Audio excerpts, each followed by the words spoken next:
বড় মাপের একজন সাংবাদিক আমার একটা কথা বলছিল। কথাটা হচ্ছিল এই যে, শোন সবুজ, বড় বড় অপরাধ ঢাকার জন্য গণমাধ্যম প্রয়োজন, আবার বড় বড় অপরাধ প্রকাশ্যে আনার জন্য তখনও গণমাধ্যমের ভূমিকা অপরিসীম। তো কথাটা কেন বললাম, সামনে কোনো একদিন হয়তো বা কোনো এক ভিডিওতে এর বিস্তারিত বলবো।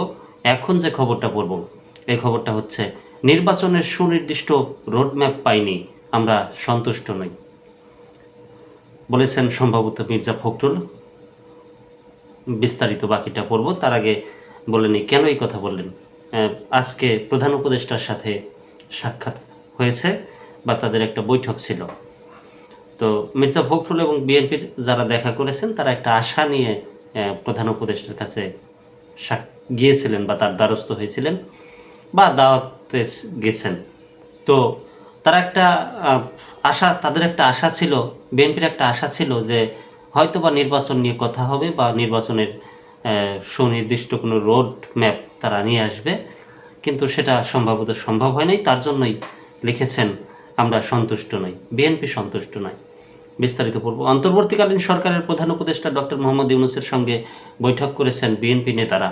দলের মহাসচিব মির্জা ফখরুল ইসলাম আলমগীরের নেতৃত্বে একটি প্রতিনিধি দল আজ বুধবার দুপুর 12টায় রাষ্ট্রীয় অতিথি ভবন যমুনায় এ বৈঠক শুরু হয়।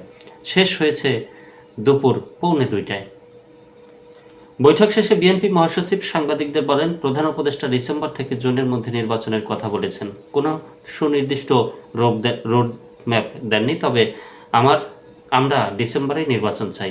এই আলোচনা আমাদের কাছে সন্তোষজনক হয়নি। তিনি বলেন, ডিসেম্বরের মধ্যে যদি দেশে নির্বাচন না হয় তবে দেশের যে রাজনৈতিক পরিস্থিতি, অর্থনৈতিক পরিস্থিতি এবং সামাজিক পরিস্থিতি বিরাজ করছে তা আরও খারাপের দিকে যাবে।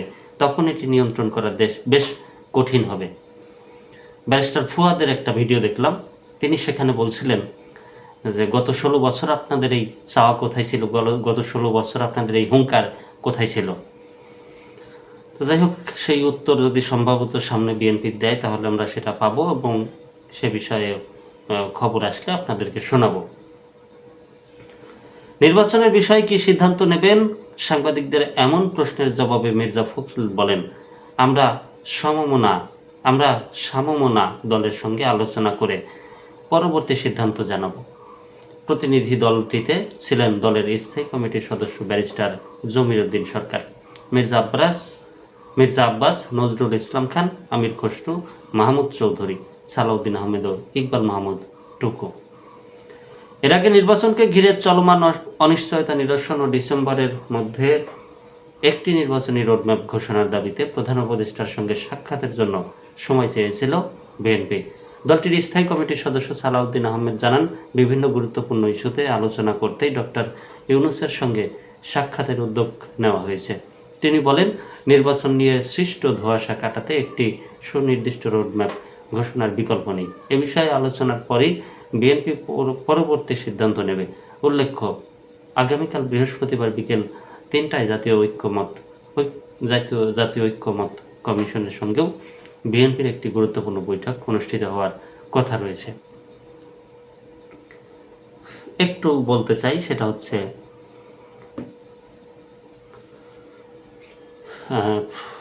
এমন সাংবাদিক আছেন যারা বড় বড় মন্ত্রীর সাথে, প্রতিমন্ত্রীর সাথে সবসময় থেকেছেন, তাদের কথা প্রচার করেছেন।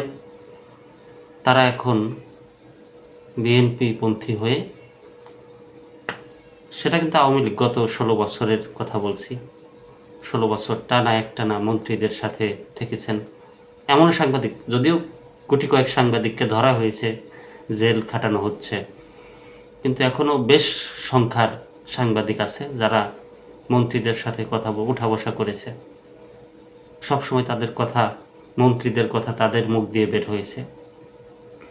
তারা কিন্তু এখন বিএনপি পন্থী হয়ে আলোচনা করছে 5 আগস্টের পরে থেকে। তো সেটা ভালো। 5 আগস্টের একটা জ্বলন্ত প্রমাণ যে সে 5 আগস্টের আগে কখনো এই ধরনের কথা বলতে পারে নাই, বা ভয়ে বলুক বা বেতনের তাগিদে বলুক, সে আগে আগে যে কথাগুলো বলছে এখন তার কথা পরিবর্তন হয়েছে।